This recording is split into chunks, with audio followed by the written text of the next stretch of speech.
Olá, amigos, sejam bem-vindos a mais um dia de jornada, da Jornada Espírita do Ser Luz, em 2020, com o tema Jesus na obra kardeciana. E hoje nós vamos conversar sobre reencarnação e vamos analisar para isso um belíssimo encontro e um diálogo que é travado entre Nicodemos e Jesus.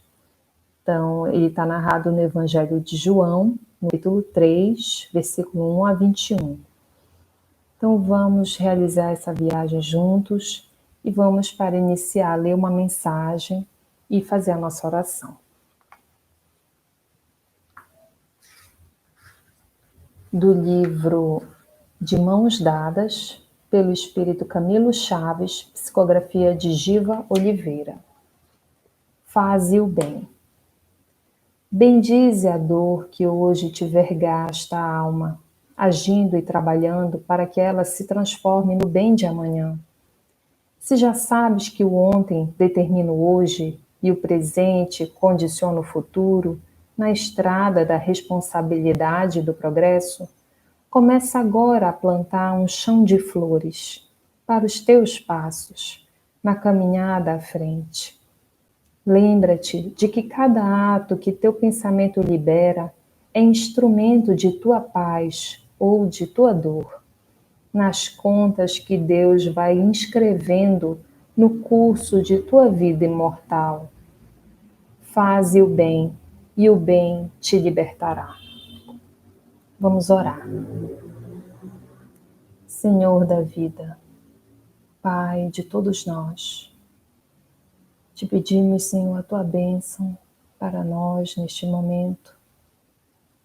Nos abençoa, Senhor, com a tua sabedoria, com o teu amor, para que possamos, Senhor, aproveitar as reflexões desta noite sobre a vida de Jesus, em favor do nosso progresso, da nossa paz, da iluminação das nossas vidas. Fica, Pai querido, conosco hoje e sempre, que assim seja. Muito bem, amigos. Então, vamos iniciar a análise desse encontro, né, entre Nicodemos e Jesus. Essa análise, né, desse encontro, ela é feita à luz do Espiritismo. Então, eu quero fazer uma introdução breve sobre o Espiritismo, abordando o tema da nossa jornada, que é, né, Jesus na obra kardeciana. Então, na obra de Kardec, Jesus, desde o primeiro livro, no Livro dos Espíritos, ele é indicado, ele é reconhecido como guia e modelo da humanidade, né? E a obra kardeciana, ela é construída a partir da comunicação mediúnica, né? Comunicação de médiuns. Então, são espíritos que trazem orientações, informações e respostas aos questionamentos de Kardec. E essa comunicação com o mundo espiritual, é importante a gente pontuar que ela está alinhada, no nosso entendimento, com os ensinamentos cristãos, né?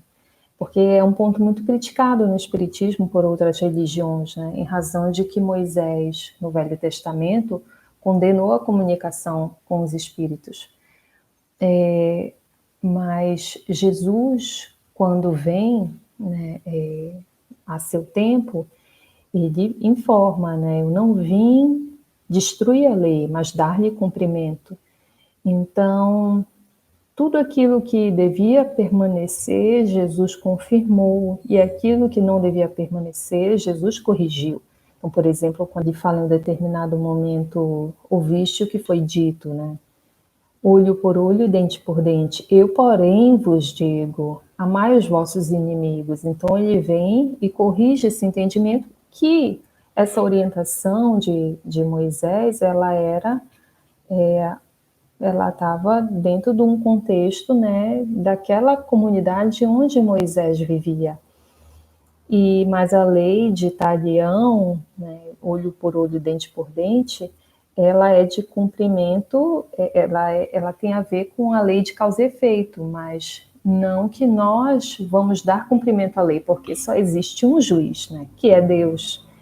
Então, nós devemos cumprir, sim, as leis dos homens. Enfim, eu estou entrando nesse ponto, mas a questão aqui é dizer que algumas coisas Jesus veio e corrigiu, e outras ele confirmou. Então, a vida do Cristo, né, é um ensinamento, e Jesus jamais faria qualquer coisa que fosse ferir a lei de Deus. Então, eu acho interessante a gente lembrar no Evangelho de Mateus, no capítulo 17, no versículo de 1 a 9, é narrado a transfiguração, né, a ocorrência da transfiguração. E nesse episódio, Jesus chama 3 apóstolos para subir com ele uma montanha, e no alto dessa montanha, Jesus fica iluminado, resplandecente de luz, e os apóstolos veem que ele conversa com Moisés e com Elias. E os dois não estavam vivos, eles estavam se comunicando com Jesus em espírito, né? E o próprio Cristo, né, quando desencarna, né, deixa a vida corpórea, retorna para conversar com os apóstolos, né? Então, a vida do Cristo, ela traz esse ensinamento, né, sobre a comunicação com o mundo espiritual. Então, quando Kardec viu que as comunicações espirituais com o mundo espiritual eram possíveis e que existiam pessoas sérias que desejavam realizar esse trabalho a fim de compreender a vida, nosso destino, e não com objetivos levianos, ele se debruçou para fazer esse estudo. E aí, dentro desse processo, ele construiu um método, né, para poder, como ele faria a avaliação dessas respostas, né? Porque, como Paulo diz, né, nem todo espírito é de Deus, né? Nem todo espírito ele vem trazer verdade, né? Então, nós temos que estar atentos a isso. Então, Kardec construiu um método, né, que ele narra na introdução do Evangelho segundo o Espiritismo. Ele fala sobre esse método, que é o método de controle universal do ensino dos espíritos, que funcionava da seguinte forma: Kardec enviava as perguntas para mais de 1.000 centros espíritas, os quais ele considerava que tinham uma prática séria, né, não tinham práticas levianas, e se as respostas fossem idênticas, todas iguais, então ele as consideraria. Se elas fossem divergentes, ele não as consideraria. Ele entendeu que assim ele poderia garantir uma universalidade do ensino dos espíritos, né? E sem ele ser aquele que deveria avaliar, porque ele entendia que ele era um ser humano e ele não era detentor do que era a verdade, né? Então foi um método que ele criou buscando essa confiabilidade das respostas que ele recebia, né? E assim ele construiu a obra, e na sua obra Jesus aparece muitas vezes, né? E na própria conclusão do Livro dos Espíritos, Kardec pontua que o Espiritismo, ele não vem trazer nada novo, né? Ele vem trazer luz, uma explicação lógica e racional trazida, né, pelos espíritos, né, que vêm trazer essas elucidações. Mas essas análises, elas eram possíveis antes das explicações do Espiritismo. O que ele pontua é que quão poucos chegaram a essas conclusões e menos ainda as aplicaram em suas vidas. Então, o Espiritismo ele traz essa disseminação e dissemina essa compreensão do cristianismo, trazendo uma nova vida, né, para o cristianismo, trazendo uma clareza para as palavras do Cristo, com base nessas informações, nessas orientações que os espíritos revelaram e trouxeram para a gente. Então, em razão disso, o Espiritismo entende que ele se revela como o consolador prometido pelo Cristo, né, conforme narra o Evangelho de João, no capítulo 14, versículo 25. E ele, como Emmanuel tantas vezes fala em sua obra, né, e o próprio Kardec fala sobre isso um pouco na conclusão do Livro dos Espíritos, o Espiritismo ele vem abordar o cristianismo, é um cristianismo redivivo. E ele pontua ainda que o próprio Cristo, quando vem, ele fala, né? Eu não vim destruir a lei, eu vim dar-lhe cumprimento. E ele fala, né? Se quiseres herdar o reino de Deus, qual é o maior mandamento? Amar o teu próximo como a ti mesmo, amar a Deus sobre todas as coisas e ao próximo como a ti mesmo. E essa verdade já estava no Velho Testamento, mas ainda assim o Cristo vem pessoalmente entre nós, nos auxiliar, né, nos explicar, vivenciar, demonstrar, trazer o seu exemplo como uma luz que ilumina todos ao seu redor e ilumina desde então todos nós, né?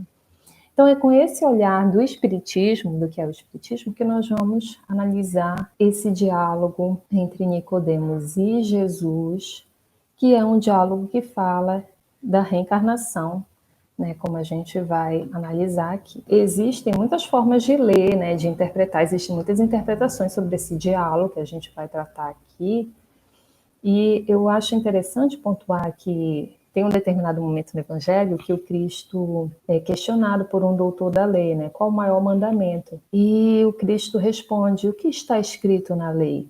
Como tu a lês? Então, eu entendo que é um chamamento para que nós estudemos, nós leiamos as obras, leiamos o Evangelho, leiamos essa passagem, construamos, né, nosso entendimento. É importante também nós fazermos esse exercício de compreensão pessoal, né, irmos construindo esses tijolinhos de conhecimento que são a base da nossa fé. Então, João, o evangelista, que foi discípulo do Cristo, um dos poucos, né, junto com Maria Madalena e a mãe de Jesus, era um dos poucos que ficou ao lado do Cristo, que não debandou até o momento derradeiro da sua morte, né?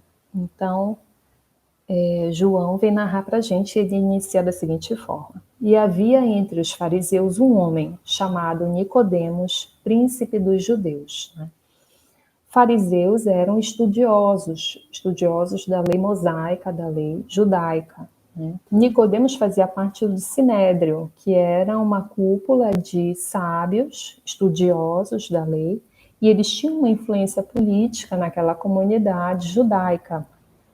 E é interessante que João aponta Nicodemos como o príncipe dos judeus, quer dizer, ele indica que Nicodemos tinha uma notoriedade, ele era reconhecido, né, como um sábio, como alguém que cumpridor da lei. E aí ele continua. Este foi ter de noite com Jesus e disse-lhe, Rabi, bem sabemos que és mestre, vindo de Deus, porque ninguém pode fazer estes sinais que tu fazes se Deus não for com ele. Então, primeiramente, João narra que Nicodemos foi ter de noite com Jesus, né? Possivelmente Nicodemos estava preocupado com os desdobramentos que poderiam ter se ele fosse visto conversando com Jesus, o que poderiam, né, interpretar e que consequências isso teria para a vida dele, né? Mas Nicodemos revela que estava observando Cristo, estava observando as palavras dele, a sabedoria dele, os dons de cura que ele manifestava. Então, apesar, né, dele entender esses prejuízos que poderiam ter na vida dele, né, prática, esse termo de noite traz também, não pode, né, ele não se furta a ir em busca do Cristo, a ir em busca dessa luz que ele reconhecia que o Cristo poderia trazer, mesmo que isso ocasionasse talvez algum problema com ele, se ele fosse visto, né? Mas é interessante também que ele diz para o Cristo, né? És vindo da parte de Deus, né? És vindo de Deus.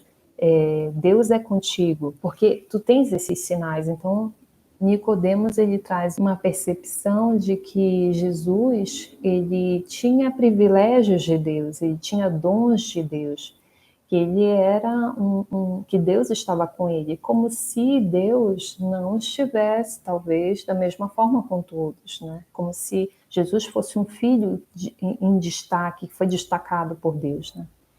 E aí Jesus responde a isso, e num primeiro momento poderia parecer que Jesus ele traz uma informação que não está conectada com o que Nicodemos está dizendo, mas na verdade ele vem reorientar essa percepção de Nicodemos. Ele responde: na verdade te digo que aquele que não nascer de novo não pode ver o reino de Deus. Então ele esclarece para Nicodemos: não há privilégios. Nosso Deus não é um Deus de privilégios, é um Deus justo, né? O que há é um caminho a ser trilhado. Eu trilhei o meu caminho, você vai trilhar o seu. E dentro do Espiritismo a gente entende que esse caminho é um caminho contínuo, né? É um caminho evolutivo, é um caminho que a gente continua, né? E Jesus pontua que é necessário que para a gente manifestar esses dons de Deus, é necessário o renascimento, né? É necessário para a gente ver o reino de Deus, a gente renascer. E ele pontua assim: é necessário renascer. E aí Nicodemos entende da seguinte forma: como pode um homem nascer sendo velho? Pode, porventura, tornar a entrar no ventre de sua mãe, nascer? Então, Nicodemos pontua aqui que ele está entendendo que Jesus está falando de um renascimento físico, né? Um renascimento corpóreo. Ele pergunta, mas como isso é possível, né? E aí Jesus esclarece: na verdade te digo que aquele que não nascer da água e do Espírito não pode entrar no reino de Deus. Então, Jesus pontua que existem dois renascimentos necessários para a gente ver o reino de Deus: o renascimento da água e o renascimento do Espírito, né? O renascimento da água, a água aqui ela é tida como um elemento material, né? Os judeus consideravam a água como um elemento material primitivo, né? Na Gênese é dito: Deus pairava sobre as águas, né? E do espírito é porque não adianta a gente vir em reencarnações sucessivas se a gente não fizer um esforço espiritual, né? Então é importante isso também. A gente, eu já fiz muita coisa errada nessa vida, não dá mais, eu vou esperar a próxima, eu vou. E não é assim, não. Nós, quando desencarnamos, nós somos os mesmos que nós somos agora, né? Se nós não estamos bem, vamos continuar nessa situação. E se estamos bem, vamos sintonizar com isso. Na vida espiritual, o pensamento, o nosso sentimento, ele é tudo, ele molda a nossa realidade. Então, é necessário que a gente aproveite o tempo. O tempo, ele é uma bênção de Deus. Todo momento é um momento de recomeço. A gente cai, a gente erra. Todos os dias, eu estou com uma proposta de não mais mentir, ou não mais falar mal dos outros, ou não mais, ou ser, né, enfim, alguma questão, ou ser menos crítico, ou reclamar menos. E aí eu vou e durante a manhã cometo aquele erro, aí fico triste, não, mas eu vou tentar agora à tarde, eu vou tentar de novo, vou tentar nesse momento, nesse diálogo. Isso é um exercício, a gente vai moldando os nossos hábitos, moldando o nosso caráter, né? Que é pela vigilância, com muita oração. Mas é necessário um esforço, né? Então é necessário esse renascimento espiritual, né? Esse renascimento do homem novo, né? Que o Paulo traz tão bem para a gente, né? O homem novo e o homem velho. E o próprio Paulo diz como isso é difícil, né? Ele diz: o bem que eu quero fazer, não faço, mas o mal que não quero mais fazer, este sim eu faço. Então ele pontua aqui, é um processo, né, de construção de si mesmo. E o nascer da água é necessário também, porque em uma encarnação, por maior que seja o nosso esforço, nós não vamos alcançar todos os conhecimentos em sabedoria e todas as perfeições das virtudes e do sentimento. Então, é um processo que requer, né, tempo, mas é necessário também o nosso esforço para que a gente se movimente para frente, né, a gente progrida. E aí, nessa questão, né, de nascer da água e do Espírito, existem muitas interpretações que apontam que Jesus estaria falando da água do batismo, de um renascimento pela água do batismo.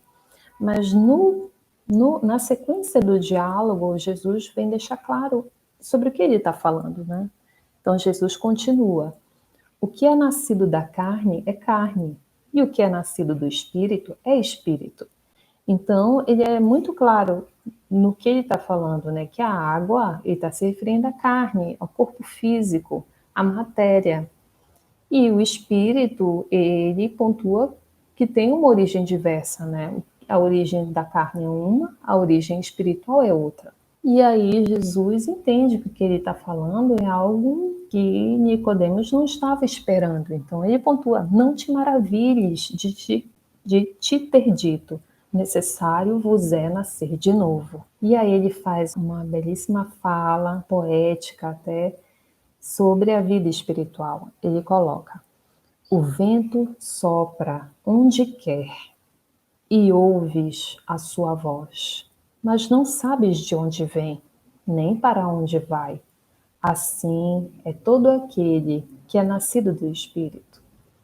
Então, o vento, nós não podemos percebê-lo diretamente com os olhos, mas nós percebemos os seus efeitos, né? Nós percebemos as árvores que balançam com o vento, a poeira que é levantada, e a nossa inteligência já compreendeu e atesta, né?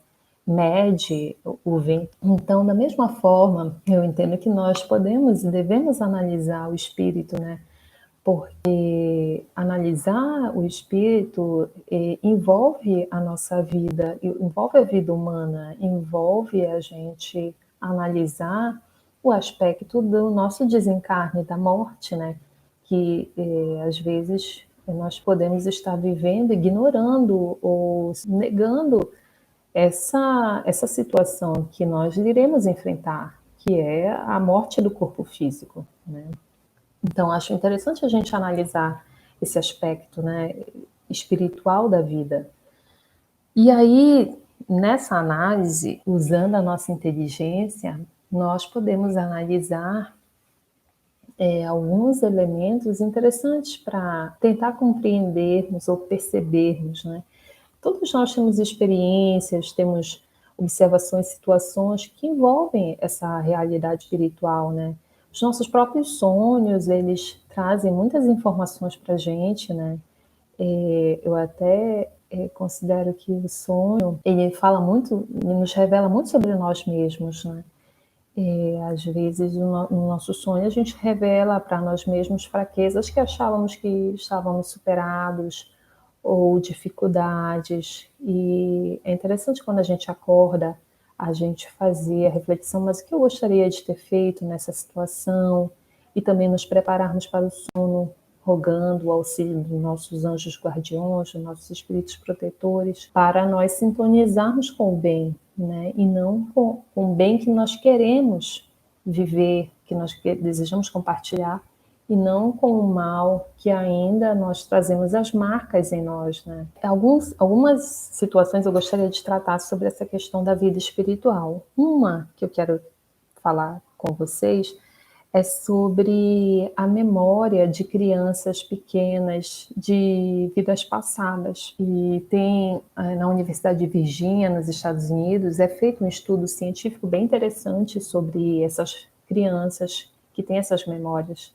E tem um documentário na internet, se vocês jogarem, vocês podem localizar e assistir, né, a fala do pesquisador, que é bem interessante, que ele analisa e ele fala várias situações. Ele fala que as crianças, a maioria dessas crianças que recordam, elas relatam mortes traumáticas, né? Então ele acha que talvez isso seja um fator de influência, né? Um fator que ele observa, né? Talvez para elas lembrarem. Ele coloca também que as conclusões da pesquisa, ele não pode dizer que todos nós reencarnamos, né? Ele não sabe como funciona. Mas o que ele pode, o que a conclusão da pesquisa aponta é que essas crianças estão reencarnadas, né?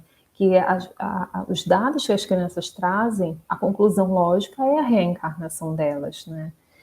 Então, eu quero pontuar para vocês um caso específico que tem um livro a respeito e foi um caso muito popular, né? Tem documentários, inclusive na internet também, e tem o livro. Eu tive a oportunidade de ler o livro, que é bem interessante também, que é o caso do James Leininger, que é um menino que aos 2, 3 anos começa a ter pesadelos muito fortes e todos os dias, e ele se debate na cama, né, e faz gestos muito violentos, e ele fala homem preso, homem preso.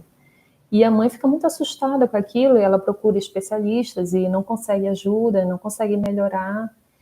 E ela encontra um livro que fala sobre memórias de vidas passadas de crianças. E ela liga para a autora e conversa com ela, e a autora diz para ela, né, olha, muitas crianças melhoram se você disser para ela, você está seguro agora, já passou, você está bem. E ela fez isso e os pesadelos melhoraram muito, que os que eram todo dia, né, passaram a ser quinzenalmente.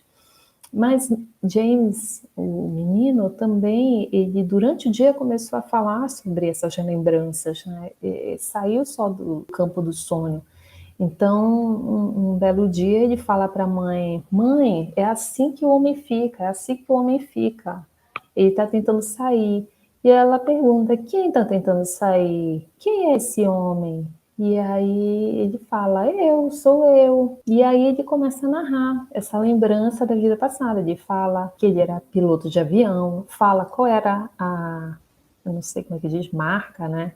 O tipo de avião que ele pilotava, que ele estava na guerra contra os japoneses, que ele era americano nessa outra vida, que o avião dele decolava de um barco que se chamava Natoma, que o avião dele, onde caiu, onde ele morreu, onde o avião dele foi alvejado, o piloto que voava com ele naquela noite, nome e sobrenome do piloto, né?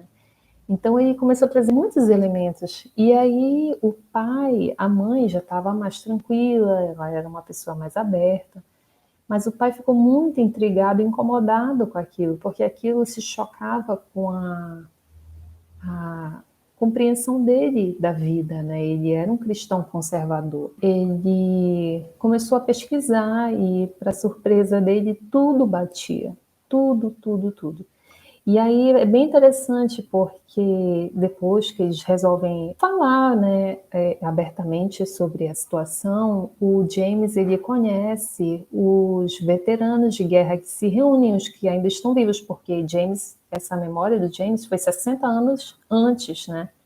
Então ele vai encontrar com eles e é interessante porque a mãe dele narra que ele parecia um pouco triste e os veteranos ficam muito impressionados com o detalhe que James fala sobre as lembranças das coisas dispostas no barco, né, como eles compartilhavam e como ele lembra das pessoas, né?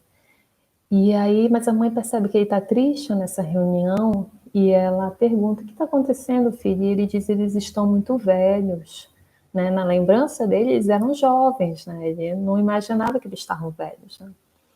E é também um outro ponto interessante nessa história é quando ele conhece a irmã dele, que a irmã dele ainda estava viva, e nessas conversas ele conversava como se nada tivesse acontecido, né? Tratava ela da mesma forma, né, e falava de situações familiares íntimas, né, problemas familiares, né, ele queria saber e conversava, até problemas de bebida, né, da família que tinha algum dos membros. Mas ela fica muito impressionada quando ele pergunta sobre um quadro que a mãe deles pintou dela. E ela fala para ele que o quadro estava guardado.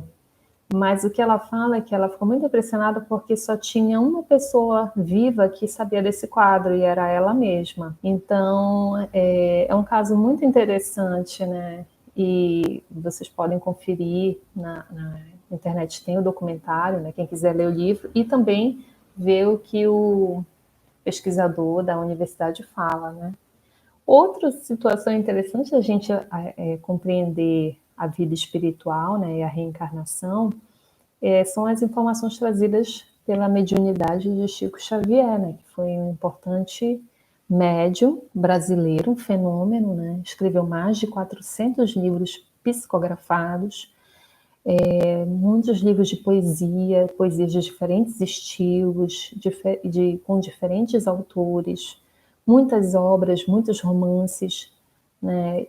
Mas além disso, de todo esse trabalho, Chico também escrevia cartas e tem um documentário muito interessante também, que é As Cartas de Chico, e que fala sobre, foi um documentário que foi feito sobre algumas cartas, né, que selecionaram para poder conversar com as famílias, né. E no final, é um documentário que tem 2 partes. Na segunda parte, a equipe, né, entrevista um senhor que ele foi contratado para fazer uma investigação sobre as cartas. Ele analisa, parece, 100 cartas, né? E dessas cartas, ele fala que ele participava de algumas reuniões, né, lá com o Chico. Ele disse que ele ficava impressionado porque quando o Chico lia as cartas, a priori, ele não percebia nada demais, mas quando ele ia conversar com as famílias, as famílias explicavam a carta. As famílias diziam: essa frase aqui ele me disse antes de morrer. Esse aqui tem a ver com um problema que a gente tinha. Então, a família, pela fala, pela narrativa, identificava e confirmava a autoria, né? Além das assinaturas que o Chico fazia, né, que muitas eram compatíveis com como o falecido assinava quando era vivo, né? Então é muito interessante também, e sendo que Chico foi muito entrevistado, muitos o conheceram e ninguém conseguiu trazer elementos, né, que afastassem a confiabilidade de Chico, né? Mas é interessante a gente conhecer, né, a história. E para quem gostaria, né, de conhecer mais, né, a mediunidade, fazer essa pesquisa, em centros espíritas, né, federados, filiados à Federação Espírita Brasileira, também a gente pode realizar o estudo da mediunidade e, com o tempo, participar de reuniões mediúnicas sérias, que têm como objetivo a instrução e o cuidado com o outro, com os nossos irmãos e conosco mesmo.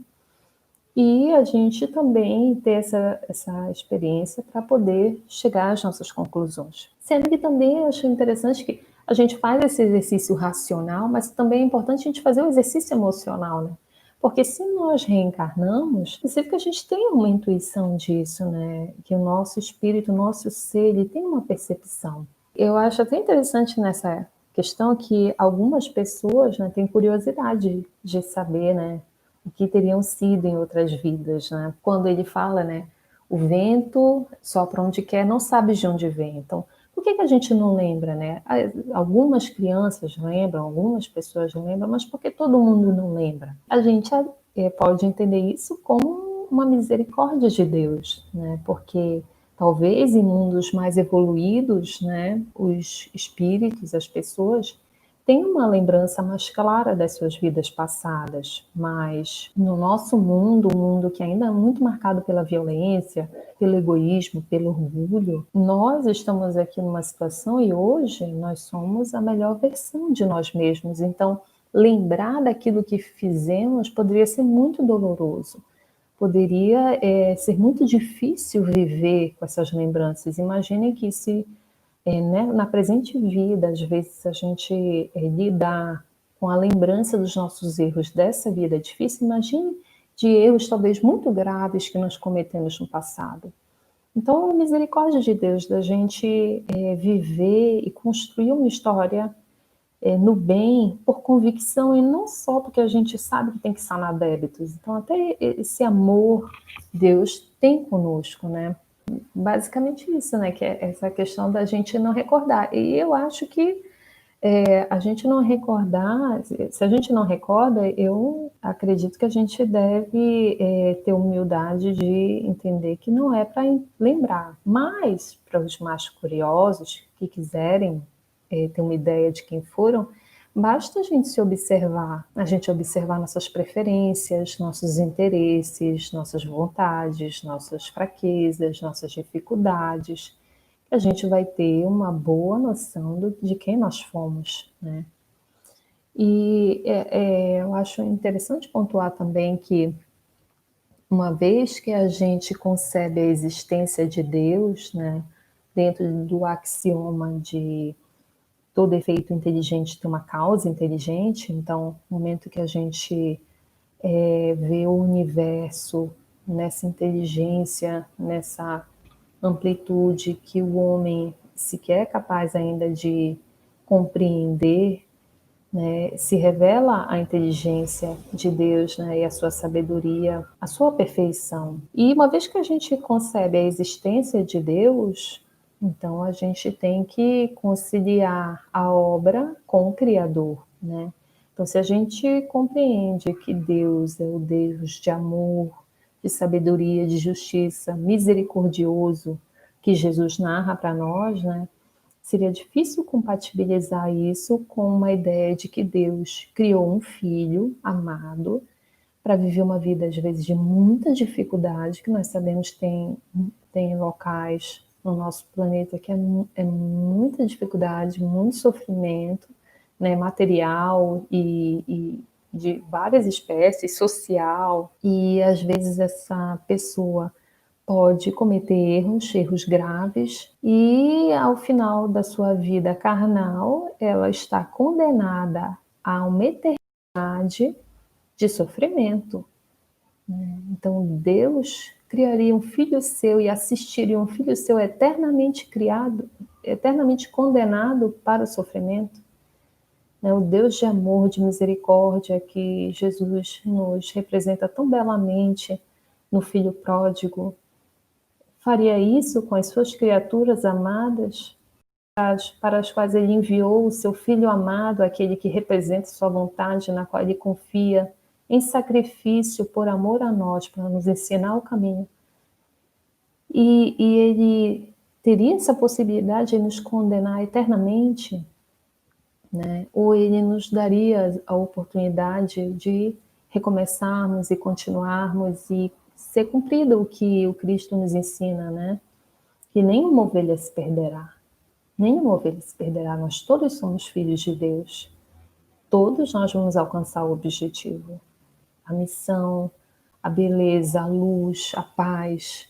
Nós podemos postergar o nosso caminho, atrasar pela nossa falta, talvez, de esforço, ou nossas dificuldades. Podemos estar ali naquele momento, mas à medida que nós formos nos esforçando, nós vamos caminhar e nós vamos chegar lá, porque Deus não comete erros, né? E nós somos filhos de Deus. Então, nós não sabemos o nosso passado, né? Não lembramos devido à sabedoria de Deus, e também o vento não sabe para onde vai, nós não sabemos exatamente para onde nós vamos, né? Nós sabemos, pelo que os Espíritos nos ensinam, que nós vamos para onde estivermos sintonizados e onde o nosso sentimento também nos conduz. Mas às vezes nós estamos enganados, às vezes nós temos percepções de nós mesmos e aquilo não é bem a nossa realidade, né? Então é muito importante também o exercício de autoconhecimento, né? Mas nós não sabemos de onde viemos, nem sabemos para onde vamos, né? Assim é todo aquele que é nascido do Espírito. E é interessante pontuar também o que o Espiritismo entende por reencarnação, né? Porque a reencarnação não é uma ideia do Espiritismo que surgiu com o Espiritismo, né? Existem muitas religiões e religiões antigas, né? Budismo, hinduísmo, que consideram a reencarnação, mas eles consideram, às vezes, de forma diferente.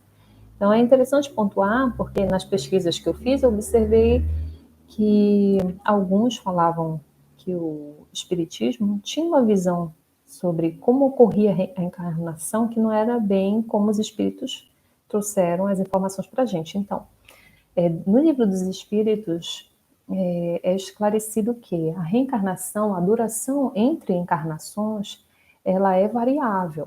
Ela pode durar desde algumas horas até muitos séculos. Isso vai depender da situação daquele espírito, a situação daquele filho de Deus e das necessidades dele. E também, da mesma forma, as vivências que nós temos na nossa vida, as importantes vivências, os importantes encontros, né?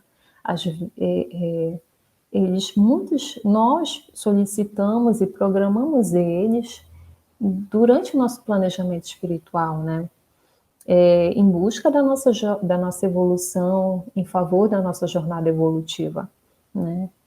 E é nesse processo, a gente, com a graça do esquecimento, podemos nos reconciliar, às vezes, com nossos algozes, com as nossas vítimas, e construir, onde haviam laços de desafeto, laços de amor, né? Laços de confiança, laços de paz, laços de amizade, de respeito.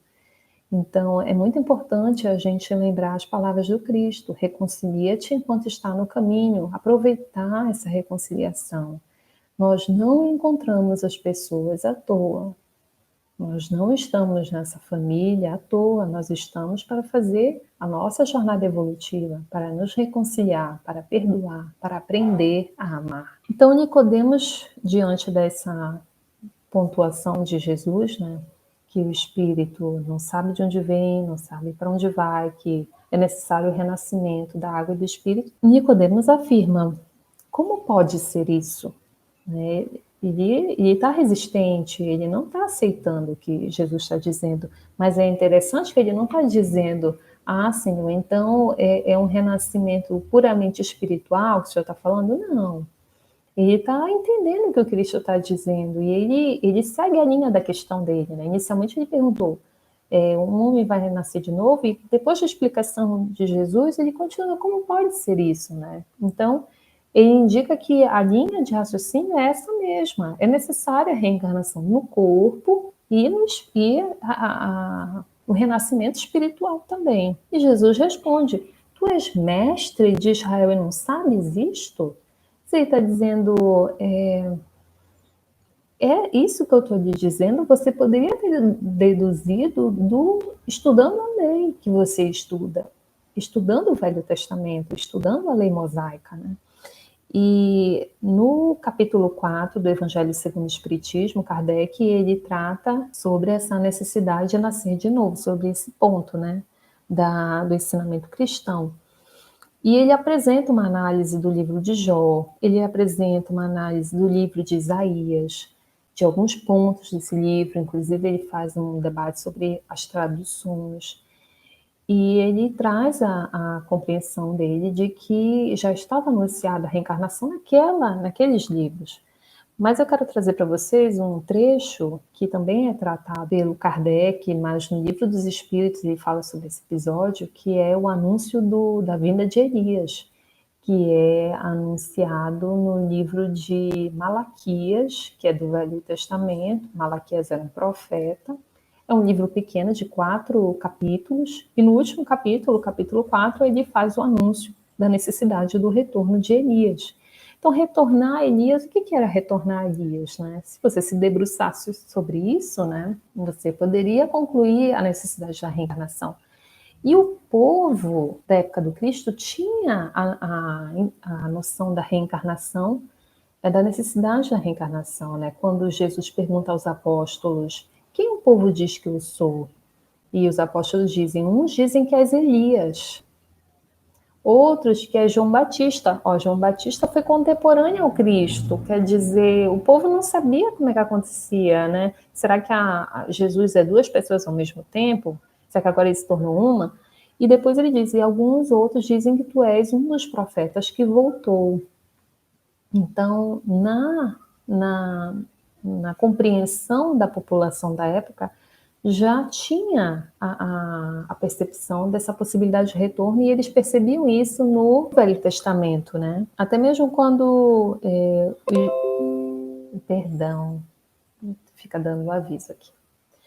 Até mesmo quando Jesus mesmo fala, né, sobre o Batista, né, ser o Elias que retornou, e ele fala que é verdade, né? Os apóstolos perguntam para ele, depois da transfiguração em um dos evangelhos, os apóstolos perguntam para o Cristo: por que dizem que o Elias devia vir antes? E eles estão dizendo o seguinte: nós estamos vendo, né, pela transfiguração, por tudo que você faz, você é o Messias.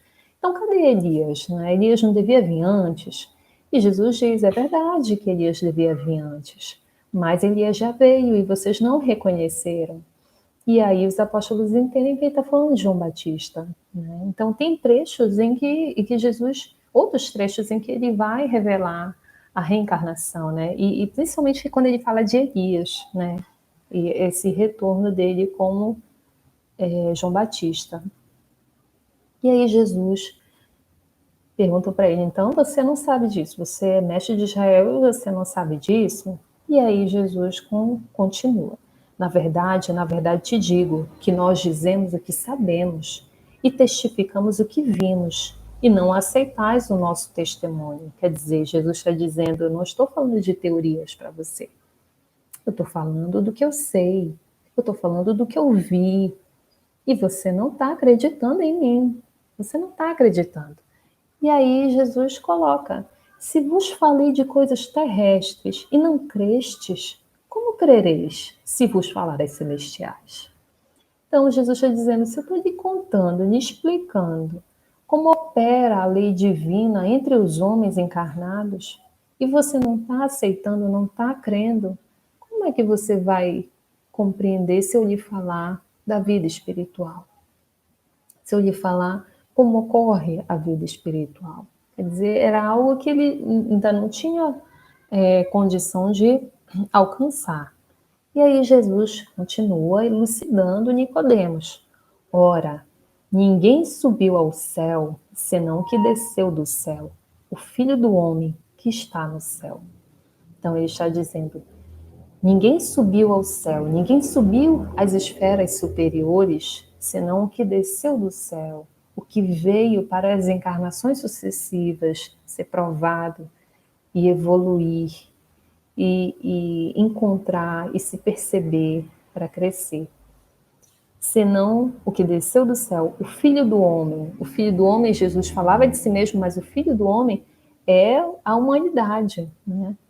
Que está no céu. Por que o Filho do Homem está no céu? Porque a nossa pátria espiritual, a nossa pátria, o nosso lar, onde nós recordamos mais plenamente nós mesmos, é o mundo espiritual.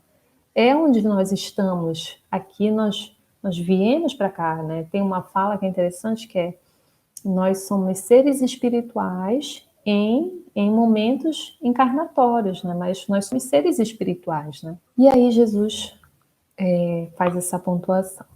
E como Moisés levantou a serpente no deserto, assim importa que o Filho do Homem seja levantado, para que todo aquele que nele crê não pereça, mas tenha vida eterna. Jesus está fazendo referência ao livro de Números, no capítulo 21, que é quando o povo hebreu está no deserto com Moisés e eles começam a falar mal de Deus e de Moisés pelas costas de Moisés, né? E eles começam a reclamar, começam a dizer, por que nos trouxeram do Egito para cá? A gente vai morrer no deserto, né? A gente comendo esse pão. E, em razão disso, Deus envia serpentes por entre o povo que os picam e muitos morrem. E eles entendem que é uma punição em razão do que eles estavam fazendo, né? E eles vão até Moisés, falam o que eles estavam fazendo, que estavam falando mal de Moisés e de Deus, e pedem perdão, e pedem que Moisés ore para Deus e que as serpentes parem de atormentá-los. E aí Moisés ora para Deus e recebe a seguinte orientação: olha, você vai fazer uma serpente de metal. E todo aquele que for picado pela serpente, quando olhar para a sua serpente de metal, o seu cajado de metal, será curado e viverá. Então Jesus se compara com essa serpente, com essa cura. E ele está falando para a gente que a humanidade vive em revolta, inconformada e, e afastada de Deus, né? E o Cristo vem, né, para que nós possamos olhar para Ele e nascer de novo e viver de novo espiritualmente falando. Né? Nós possamos olhar para a vida de Jesus e caminhar, né? E crescer, né?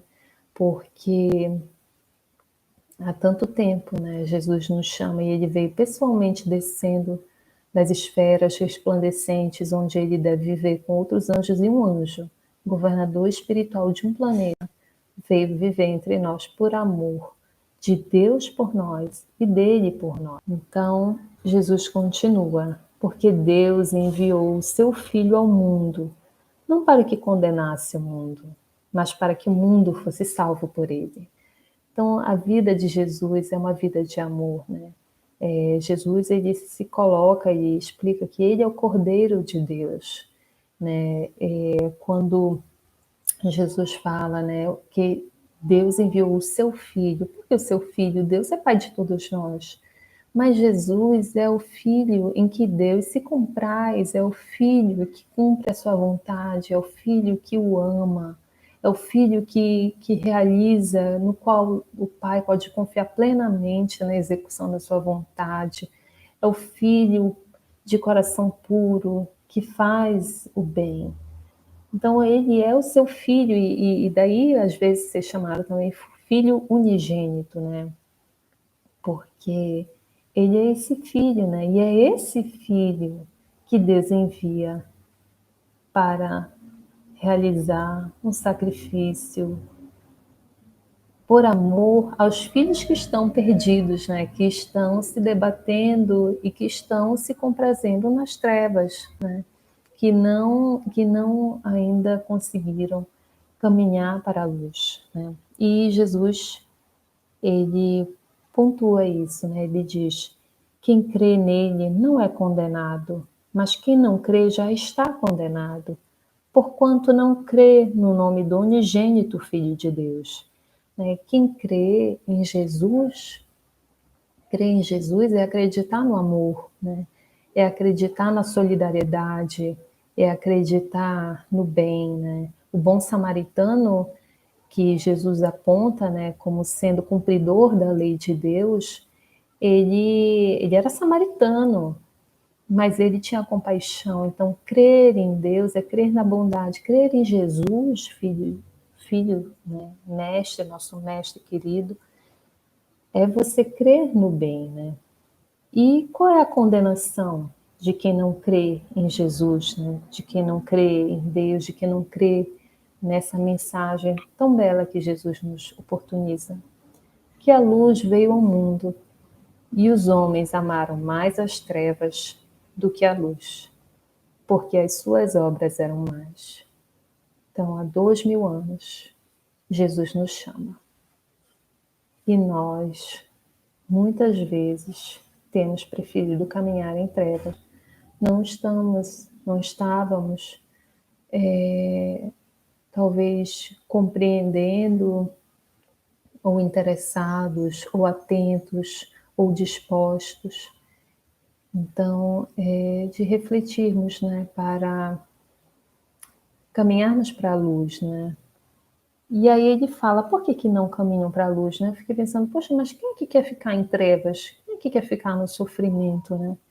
E aí Jesus diz, porque todo aquele que faz o mal odeia a luz e não vem para a luz, para que as suas obras não sejam reprovadas. Mas quem pratica a verdade vem para a luz, a fim de que as suas obras sejam manifestas, porque são feitas em Deus. E eu lembrei agora que quando eu era mais nova um pouco, né, eu ficava pensando, né, eu ia ser muito bom ir para o mundo espiritual, né, pessoas boas, justas e tudo. E aí eu comecei a pensar, né, meu Deus, eles iam ver todas as besteiras que eu penso, que eu faço. E aí eu comecei a perceber que talvez eu ficasse constrangida ali, né, perto deles. E, e aí tem a ver um pouco com esse movimento da gente, né, recuar da luz, né, da gente entender que nós precisamos nos iluminar para estar na luz, né, para não fugirmos da luz. E essa iluminação, ela vem pelas obras, né? A nossa iluminação vem pelas obras, né? O amor, aprender a amar, vem no trabalho, né? Então, às vezes, é muito bom quando a gente realiza um trabalho que a gente ama, mas também para a gente aprender a amar esse trabalho, a gente tem que realizar o trabalho, né? E muitas vezes o trabalhador espírita, o trabalhador, ele realiza o trabalho para aprender a amar também. É importante que a gente entenda isso, né? Para a gente não recusar os nossos irmãos, a gente ter amor, não só pelos que a gente atende, mas pelos irmãos que estão do nosso lado, né? Amor por nós mesmos, né? Joana de Ângeles, ela fala sobre esse amor, né? Ela fala que no livro Amor Imbatível Amor, que nós primeiro aprendemos a amar nós mesmos num instinto até de conservação, e depois nós vamos aprendendo a expandir esse amor, amando o nosso próximo. E isso se fortalece, né, no amor a Deus, quando a gente aprende a se amar também porque a gente é filho de Deus e a gente vê a centelha divina em nós e a gente entende que os nossos irmãos também estão em luta como a gente, né? E que a gente precisa perdoar e precisa se perdoar e caminhar, né? Encontrar o nosso caminho, encontrar nossos chamados, né? E não precisa a gente estar numa casa espírita ou a gente estar em outro lugar, né? Onde nós estivermos, sempre tem uma forma da gente estar realizando a autoiluminação, a iluminação da nossa vida, que ilumina a vida de tantos ao nosso redor, né? Eu lembrei até de uma história que contam, que eu não vou lembrar onde foi que eu li, mas que um homem queria muito fazer o bem, né? Mas ele era muito humilde, muito assim, materialmente ele não tinha muitos recursos, e ele tem um sonho, né? Para ele pegar um balde de água, sentar embaixo de uma árvore e oferecer águas aos viandantes. E ele passa a fazer isso e com muito amor e muita alegria. Então, em pequenos gestos, a gente se ilumina. E é interessante isso porque a gente sente a mensagem do Cristo. Eu, pelo menos, falo por mim, né? Eu acredito que para muitos seja assim. A gente sente que a mensagem do Cristo faz sentido e que é esse o caminho, pela forma que a gente se sente quando a gente cumpre a sua vontade, né? A gente sente a presença dele junto de nós, né? Então, meus irmãos, brilhe a nossa luz, né? E que a gente atenda o chamado e permita que a luz da verdade nos ilumine e ilumine a nós mesmos e a gente vá num processo de autoconhecimento, de trabalho, de instrução, né? Eu acho interessante também, né, pontuar só algumas coisas antes da gente encerrar, rapidamente. Santo Agostinho, ele faz a proposta, né, todas as noites, nós pensarmos o que fizemos no nosso dia e pensarmos, alguém tem algo a que se queixar de mim? Né? Isso é um exercício interessante, né? Também eu gosto da ideia também dos lembretes, né? Que Chico Xavier ele fala que ele tinha um lembrete na cabeceira da cama dele ou na parede do quarto dele que era uma mensagem: tudo passa, né?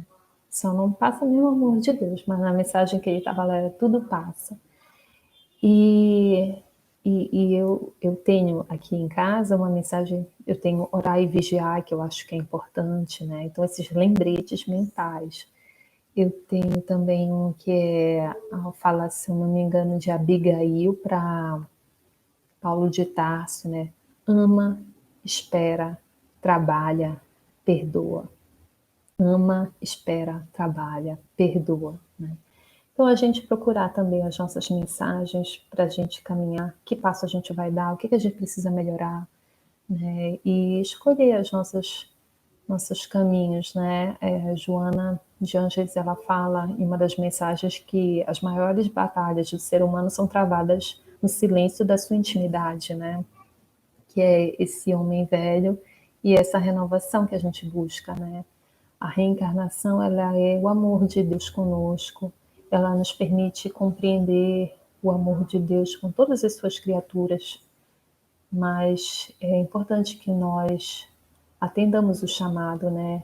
O Espírito da Verdade, né, que passa mensagens também nas obras básicas, e uma das mensagens ele fala aos espíritas, né? Espíritas, amai-vos, eis o primeiro mandamento. Instruí-vos, eis o segundo. Então, amar envolve tantos cuidados, né? Cuidado com o nosso pensamento, o que a gente está pensando, a gente ter esse diálogo interno, não, mas talvez não seja assim, vamos ter mais paciência, vamos ter mais compaixão com o nosso irmão, o diálogo com o nosso sentimento, eu estou com raiva, estou chateada, não vamos cuidar disso, eu estou triste, vamos procurar ajuda, e a gente fazer esse diálogo interno, esse cuidado com as palavras, né? Tiago, né? Epístola de Tiago, eu gosto muito, que ele fala, né? A língua é um pequeno membro, mas capaz de grandes coisas, e quem domina a sua língua domina a si mesmo. Então, a gente ter cuidado com a palavra, né? O uso da palavra também, cuidado com a maledicência, são tantos cuidados, né? Que a gente pode escolher dentro do aspecto de amar. E da gente se instruir também, né? A gente não esperar, nessa encarnação eu tenho muita dificuldade de ler, vou deixar para a próxima. Não. Vamos fazer o exercício, vamos ler uma página por dia para que na próxima encarnação a gente melhore, né? A gente já tem esse acúmulozinho aí de exercício de leitura, que é tão importante.